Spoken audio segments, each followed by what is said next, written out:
안녕하세요. 오늘은 최근 발표된 삼성전자의 1분기 실적과 컨퍼런스 콜을 통해서 발표했던 내용들에 대해서 이야기해 보겠습니다. 삼성전자는 올해 1분기 매출 65조 원, 영업이익은 9조 3,829억 원을 달성했습니다. 1분기 기준으로는 역대 최고의 매출이며 전년 동기 대비로는 매출액은 약 18%, 영업이익은 약 45%가 증가한 좋은 실적입니다. 특히 영업이익은 반도체 슈퍼사이클로 인한 특수였던 2018년 1분기 15조 6,400억 원에 이어 역대 두 번째로 좋은 기록입니다. 연초 미국 텍사스에 몰아친 한파로 인해 악영향을 받았던 반도체와 상대적으로 저조했던 디스플레이 사업을 감안하면 그것을 충분히 상쇄할 정도로 스마트폰과 가전 부문의 실적이 뛰어났던 것이라는 걸 알 수 있습니다. 가장 중요한 반도체 부분을 보면 매출은 약 19조 원, 영업이익은 3조 3,700억 원을 기록했습니다. 전년 동기 대비 매출은 7.7% 늘었지만 영업이익이 15.5%로 줄어들었는데 이는 앞서 말씀드렸던 것처럼 미국 텍사스 오스틴 공장에 몰아닥친 한파로 인한 정전으로 생산 차질이 발생하여 영업이익이 기대에 못 미치게 되었습니다. 오스틴 공장에서 발생한 손실은 약 3천억에서 4천억 원 규모로 알려져 있습니다. 삼성은 정전으로 인한 피해를 최소화하려 노력했지만 결국 웨이퍼 7만여 장의 손실과 6주 동안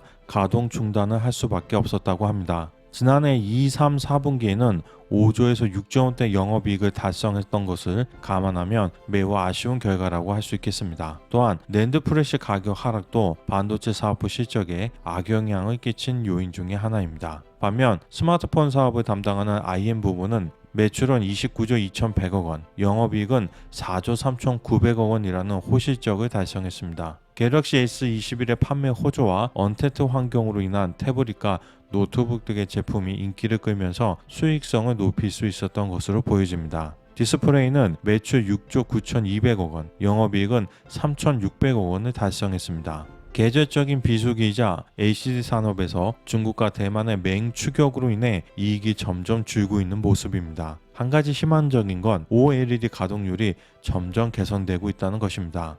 OLED 기술에서는 중국에 비해 확실히 우위를 점하고 있기 때문에 시장이 LCD에서 OLED로 빨리 재편되는 게 삼성에게는 훨씬 유리한 상황일 것입니다. 생활가전 부분은 매출 약 13조 원, 영업이익 1조 1,200억 원을 기록하며 양호한 성적을 보였습니다. 프리미엄 제품 판매로 인해 전분기와 전년 동기 대비 모두 영업이익이 증가했습니다. 종합적으로 보면 반도체가 좀 아쉽긴 했지만 삼성전자의 사업 포트폴리오가 정말 잘 짜여져 있다는 것을 다시 한번 확인할 수 있는 실적이었습니다. 현재 삼성은 반도체 부분에서의 아쉬움을 올 2분기에 풀고자 단단히 준비를 하고 있는 모습입니다. 여러 언론을 통해 보도된 내용들을 종합해보면 2분기에는 반도체 사업부의 영업이익이 크게 개선될 것으로 보입니다. 5G 시장 확대와 반도체의 고용량화 덕분에 수요가 견고할 것으로 전망되기 때문입니다. 올 2분기에는 반도체 부분에서만 조 이상의 이익을 낼 것이라고 보고 있으며 스마트폰 등의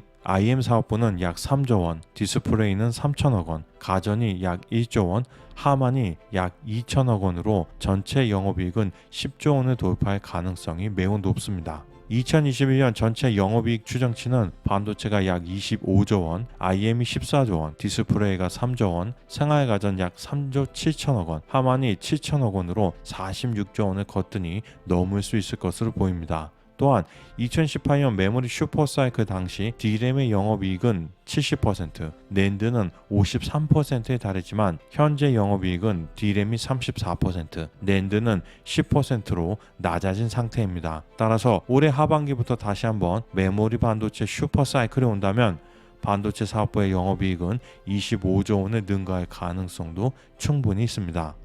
4월 30일 기준 삼성전자와 삼성전자 우선주의 시가총액이 550조 원 정도입니다. 향후 반도체 수요가 더욱 증가할 것이라고 본다면 실로 매력적인 가격이라고 볼 수 있겠습니다. 삼성전자는 최근 컨퍼런스 콜을 통해 하반기에는 우선 15나노 D램과 128단 6나노 V낸드를 주력으로 시장 점유율을 확보하고 극자외선 장비를 활용한 14나노 D램, 176단 7세대 V낸드를 본격적으로 양산하여 시장 점유율을 유지해 나갈 것이라고 합니다. 특히 더블 스택 기술이 활용된 200단의 8세대 낸드 역시 현재 개발 중이며 내년 하반기에는 양산할 계획을 가지고 있습니다. 낸드 프레시는 저장 용량을 어떻게 얼마나 키울 수 있느냐가 가장 중요한 제품 경쟁력이며 낸드 프레시의 적층 기술 수준은 제품의 성능 물론 제조 원가를 결정하는 핵심 요소입니다. 그동안 삼성전자는 512GB 128단 낸드 프레시를 주력으로 판매해왔으며 지금까지 구체적으로 어떤 개발 목표를 가지고 있다고 밝힌 적이 없었는데 이번에 200단 낸드 프레시 양산 계획을 공개한 것은 매우 이례적인 경우라고 할 수 있겠습니다. 이는 아마 SK 하이닉스가 먼저 2022년 238단 낸드 프레시를 출시할 것이라고 발표한 것, 그리고 마이크론이 지난해 11월 176단 낸드 프레시 양산을 이미 시작한 것에 대한 대응인 것 같습니다. 앞으로 삼성전자, SK 하이닉스, 마이크론과 더욱 치열한 낸드 프레시 적층 경쟁이 벌어질 것으로 보입니다. 최근 언론 보도를 통해 삼성전자가 한미 정상회담을 앞두고 반도체 분야의 대규모 투자 계획을 발표할 것으로 전해졌는데 삼성전자는 이것을 제외하더라도 이미 1분기 10조 원에 육박하는 시설 투자를 집행했습니다. 세부적인 내역을 보면 반도체 사업부 관련이 8조 5천억 원으로 대부분을 차지하며 디스플레이에 7천억 원이 투입되었습니다. 1분기 투자는 특히 메모리 반도체 수요 증가에 대응하기 위한 것으로 평택 공장과 중국 시안 공장의 증설에 관련된 것으로 보여집니다. 특히 파운드리 사업을 위한 EUV 장비 등 5나노 첨단 공정 증설을 위한 투자가 중점적으로 이뤄진 것으로 보입니다. 반도체 7나노 이하 첨단 공정에 있어 가장 중요한 장비는 한 대당 1,800억에서 2,000억 원 이상인 EUV 극자외선 장비입니다. 반도체의 미세회로 선폭을 구현할 때 사용하는 장비인데 7나노 이하 공정이 가능한 장비는 네덜란드의 ASML만이 생산할 수 있습니다. 따라서 미세 공정 분야에서 치열한 경쟁을 벌이고 있는 삼성전자와 TSMC 간 ASML의 EUV 장비 확보 경쟁이 치열하게 진행되고 있는데 지난해 4분기 ASML의 매출을 보면